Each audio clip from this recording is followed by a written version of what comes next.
Prime Minister Justin Trudeau finally called that by-election in Burnaby South, British Columbia. Jagmeet Singh does have a chance now to get into Parliament. Still, the NDP leader faces a very tough fight.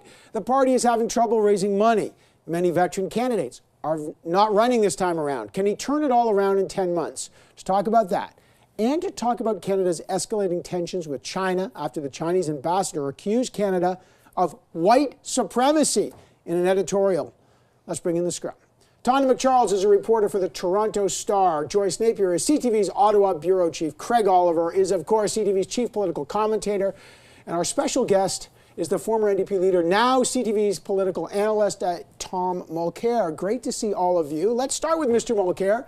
The man who replaced you has commented on this. Is this a do-or-die by-election for Jagmeet Singh? I think it's all in for Jagmeet Singh here for sure, Evan. He's also running in a riding that the NDP was able to win despite the Liberal wave in 2015. So I think that all the chances are on his side to be able to win in Burnaby South. But there's no question that it would be incredibly tough for him if he were not able to win that riding. Tanya McCharles, I think they won by less than 600 votes the last time, which is, I think he's got a very fair chance to win. But what's at stake for this guy right now? I think everything's on the line for him. And I think that the NDP are going to throw a lot at it. They're bringing out whatever MPs they have in the whole region, campaigning hard. And, you know, maybe voters will give him a chance. But no, if he loses, it's I would say, game over. Craig, well, look, I think that Mr. Singh made a serious mistake in unloading on the former leader, who's out there at the other end of his one here. He should recognize, Mr. Singh, that there is a lot of buyer's remorse these days in the NDP about the decision they made on Singh. And a lot of them are saying that had they stuck with Tom Mulcair, they'd be in much better shape right now with the Liberals declining in popularity and the Conservatives doubtful. The NDP might really be in a good position now. But most NDPers think they're not. This is a party that's in trouble. They don't hardly have enough money for an election campaign, let alone for a leadership race. If he loses, should he go? Of course he should go. It doesn't matter who else replaces him. But a losing leader cannot lead a party into an election. So, you know, he's an interesting character. He's got a whole bunch of gimmicks, you know, his foldable bicycle and all that stuff. But, you know, there's one word to describe him. It's hapless. Well, that's interesting. Tom, let me just go back to you because and Craig mentioned this in the interview that he did on this program earlier. He kind of took some shots at you about saying that effectively when you were the leader, you were voted out. We had no fundraising during that time, not a lot of traction. There's also a by-election in the riding where they used to held in Utrama. Are you going to be campaigning there on behalf of a leader? Which you two seem to be going at each other. No, I'm not going to be campaigning, of course, because in my current role as a political commentator, that wouldn't be appropriate at all. But I am going to follow it very closely. They've got a very strong candidate, a woman named Julia Sanchez with a great background. It's going to be a very tough fight in Utramo, though, for the reason that was put forth by Tonda before, because all of the resources of the party that are available will, of course, go to Burnaby South to try to get Mr. Singh elected. And with regard to fundraising, I mean, there are opinions, but there are also facts. Forgetting what used to exist as per-vote subsidies, I'm proud to say that while I was leader of the NDP, I raised more money than any other leader in the history of the party, and that's a fact. All right, and money may matter in this. Just one other thing. Are you ready for prime time, which is something that leaders have to face? He's 10 months away. Tony, let me just start with you. I asked him the question about the Chinese ambassador, which is a story I want to get to for all of us here. The Chinese ambassador writes an editorial accusing Canada of white supremacy regarding the detention of 2 Canadians and the detention of the Chinese executive in Vancouver. He hadn't even heard about an editorial that was the New York Times, the Guardian. It made international news. What is that answer sort of surprised me. Does he is he ready for prime time? But it's not good enough. Half the battle for everyone, elementary students, is doing your homework and showing up for class.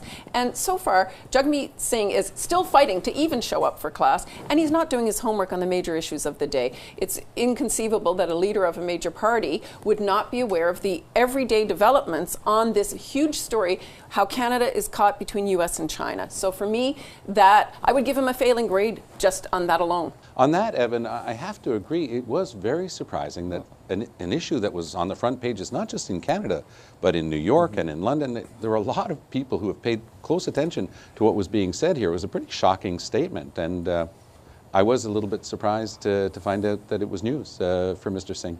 Yeah, I mean, remember, Joyce, he was caught on camera asking his own party's position once during a scrum, so this is not the first time, but I guess the questions will be, is he ready for prime time? Well, I mean, the answer is clearly no, not yet. Will he be ready for prime time, you know, when the election starts?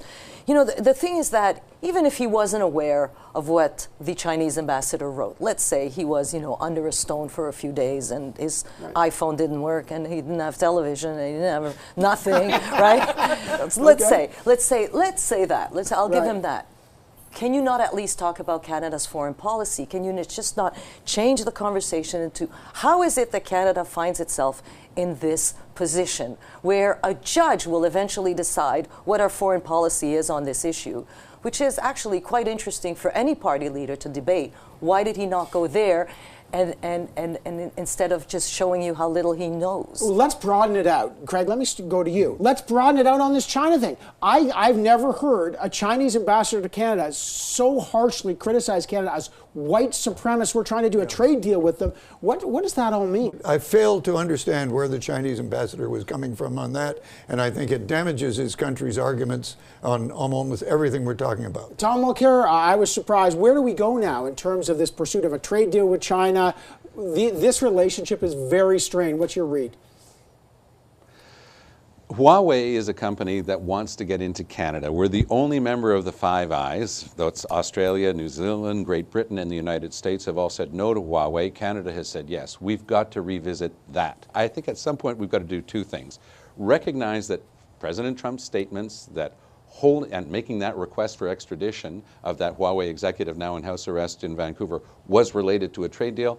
That's fatal to the cause. We shouldn't even allow this to go to the courts. We should allow her to go home. We should also tell Huawei to go home. They should not be allowed to set up shop in Canada. I agree. I agree. Tonda. Well, I just think that in itself, though, is an extraordinary statement to say that at this point the executive branch should make some political decision and override the courts in Canada. I don't think there's any play for Canada there whatsoever.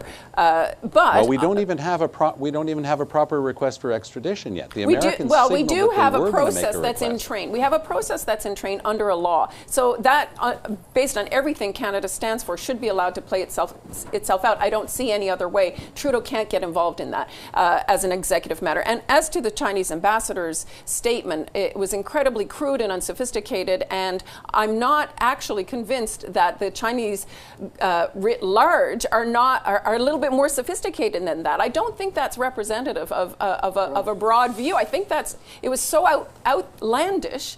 It betrays more his own ignorance than anybody else. I think what's becoming more clear all the time is that we are into a new Cold War here, much more dangerous than the ones we were in with the Russians. The Chinese want to dominate the global economy, especially in the area of technology. The Americans are determined they won't do it. The Chinese need that trade to pay for their huge military buildup. And I think Canada has no choice. We got to pick our sides. We may not have wanted to pick our sides, and it's going to have to be our old alliance with the United States in every respect. Well, but we can't have it both ways. We can't have it both ways. We can't plead the rule of law and say that we're following the rules like, you know, the good scouts that we are, and at the same time have an American president who openly states that he would be willing to let her go if he gets a trade deal. We can't have it both ways. It's clearly not based on the rule of law. It clearly has something to do with the Americans wanting to negotiate their trade deal, and I don't think that we should be patsies in this situation and keep pleading, oh, well, once it's in the courts, we can't do anything. all right, I got to leave it there. We are a party to an extradition treaty, and that's been, at this point, guiding how this has gone. Tom Mulcair, I appreciate you joining us this morning, and I should let you know that, Pleasure. at least for this week, I've joined Team Beard. I don't know about next week. Coming up.